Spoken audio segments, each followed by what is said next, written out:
2-3 मिनिटातच आपलं भाषण संपवतो. मराठी इतकी चांगली नाही आहे, हिंदीमध्ये थोडाफार मी करतो.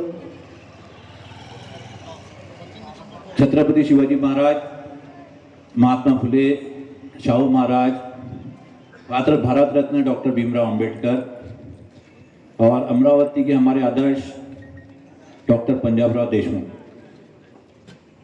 सम्मानीय मंच, और मैं यही रहता हूँ बियानी के सामने, ये मेरा मोहल्ला है, सब लोग अपने हैं, तो मैं बहुत जल्दी कनेक्ट भी कर जाऊंगा और थोड़ी देर में बात अपनी खत्म करूंगा. शुरुआत डॉक्टर पंजाबराव देशमुख से करता हूं, और इसलिए करता हूं कि वो हमारे आदर्श भी है और अमरावती के पहले सांसद भी है. पहले कैबिनेट के अंदर कृषि मंत्री भी 10 साल रहे और एक आदर्श उन्होंने पूरे देश के सामने रखा. डॉक्टर पंजाबराव देशमुख के बारे में कुछ बताना इसलिए चाह रहा हूं, वो मैं बाद में आऊंगा, कि उन्होंने बहुत कठिन समय में बड़ी मुश्किल से अपना एजुकेशन लिया और बैरिस्टर हुए, पीएचडी हुए. उसके बाद में यहां से इलेक्शन लड़े. पंडित जवाहरलाल नेहरू ने उन्हें डायरेक्ट सिलेक्ट किया था और कृषि मंत्री बने. उन्होंने राइस कल्टीवेशन जैपनीज टेक्निक को इंट्रोड्यूस किया. फूड के ऊपर मिशन पे बहुत अच्छा काम किया, बहुत बढ़िया काम. ये हमारे आदर्श रहे, ये हमारे पहले सांसद. मैं ये इसलिए बता रहा हूं, अमरावती के अंदर 70% रेट है पूरे जिले के अंदर, और हम एक 9वीं फेल सांसद चुनते हैं, और 5 साल तक न उसे कृषि समझती है, न उसे रोजगार समझता है, न यहां की भावना समझती है. बस एक ही चीज है, दैट इज न्यूसेंस वैल्यू. पंगा कैसा किया जाए, प्रॉब्लम्स कैसे क्रिएट किया जाए, मीडिया को अपने पीछे कैसा भागा जाए. तो ये सब प्रॉब्लम में हम 5 साल तक उलझे रहे. जब हम ऐसे आदर्श देखते हैं, डॉक्टर पंजाबराव देशमुख जैसे, सुदाम काका जैसे, डॉक्टर प्रतिभाताई पाटिल जैसे, जो भारत की पहली महिला प्रेसिडेंट बनी, उसके बाद अगर हम सांसद ऐसा चुनते हैं तो शायद हमारी गलती है. कहीं ना कहीं हम गलत हुए जिन्होंने ऐसा सांसद चुना. अब वो गलती करेक्ट करने का टाइम आ गया है, अब वो करेक्शन का टाइम आ गया है. अभी हमारे पास जो कैंडिडेट है वो किसान परिवार से आता है, शेतकरी पुत्र है, और सबसे बड़ी समस्या अमरावती के अंदर आज जो है वो है किसान आत्महत्या की समस्या. यहां तक कि मीडिया इसको हाईलाइट भी करने को तैयार नहीं है.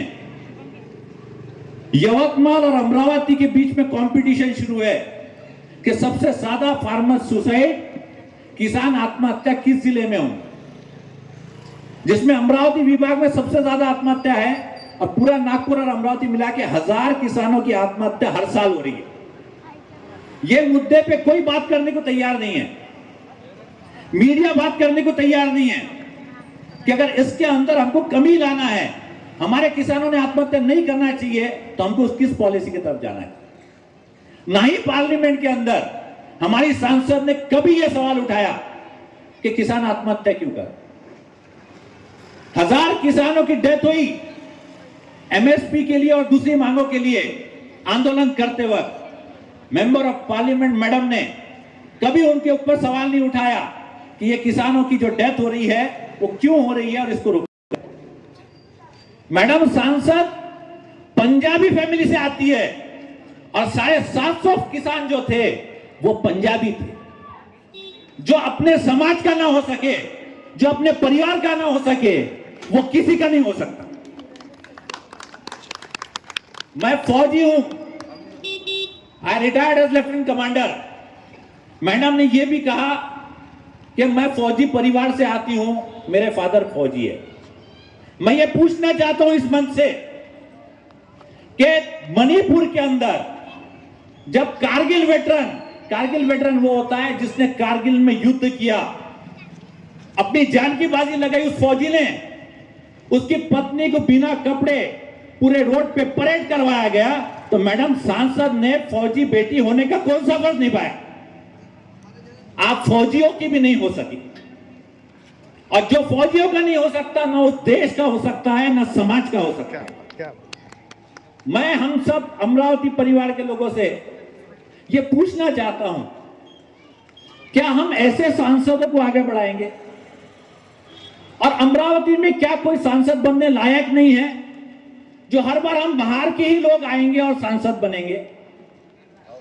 एक प्रॉपर स्ट्रेटेजी के साथ एक 12वीं पढ़ा हुआ इंसान एमएलए बनता है, फिर उसको इतनी लालच आ जाती है कि उसको लगता है कि मेरे परिवार में एक सांसद भी होना चाहिए, तो वो सर्टिफिकेट बनवाता है, वो कैंडिडेट को खड़े करता है, पहले वो कम मार्जिन से कैंडिडेट हार जाता है और सेकंड टाइम पे वो जीत जाता है, और गरीबों के कंधों पे पैर रखकर मजबूत होकर सांसद चुन के आता है, और जिन्होंने उसको वोट दिया उन्हीं के साथ में धोखा करता है।